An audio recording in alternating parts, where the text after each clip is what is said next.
Here's our national team reporter, Matthew Scianitti, following that Canadian loss to Argentina in the semifinal at Copa America. Matthew, once again, it's interesting. You can talk about the officiating. You can talk about fatigue. It's been a long tournament for this Canadian team. But at the end of the day, you watch what happens on the pitch and you truly realize the gap that exists between us as a soccer nation and the top nation in the world in Argentina.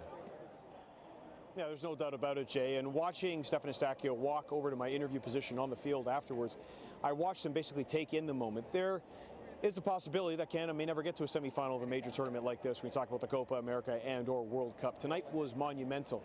But it wasn't defeat that I was seeing out of Stefan Eustáquio and Alistair Johnston and Maxime Crépeau. It was a frustration and a realization. It's not so much the talent gap in terms of, well, obviously they have Lionel Messi and Lautaro Martinez, Alexis McAllister, and they have Enzo Fernandez, and they have Rodrigo de Paul.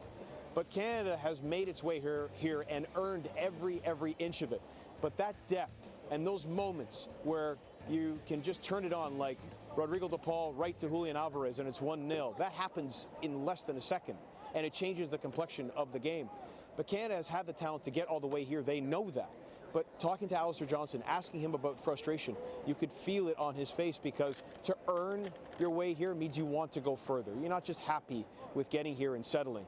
But to see Argentina, the way they turned the screw when they could, I think showed Canada tonight how much more work they still have to do.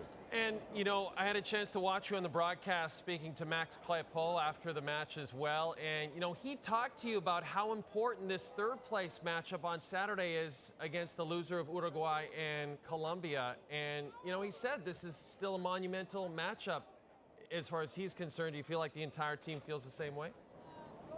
Yeah, it's silverware. I mean, to win a third-place medal at Copa America, even to win a third-place medal at a tournament like this, when you watch nations who win third-place medals, I think back to Turkey in the 2002 World Cup, it was a monumental achievement for them. And getting third place in Copa America would be huge for Canada. But the one thing that Tiba Hutchinson said, and Julian de Guzman on our panel tonight, is Canada needs more games like this. And another game like this will be that third-place game, because they will face either Uruguay or Colombia, and they will be up for it. Canada has established itself, given itself a reputation in this competition, and you further that by going into games like a third-place game and winning it. And I do wonder, though, what Jesse Marsch is going to do to motivate his players, because it's a tremendous amount of emotional energy to get here. I've watched Canada deal with so many ravenous fans all over the southern United States, and they have been able to consistently deal with it.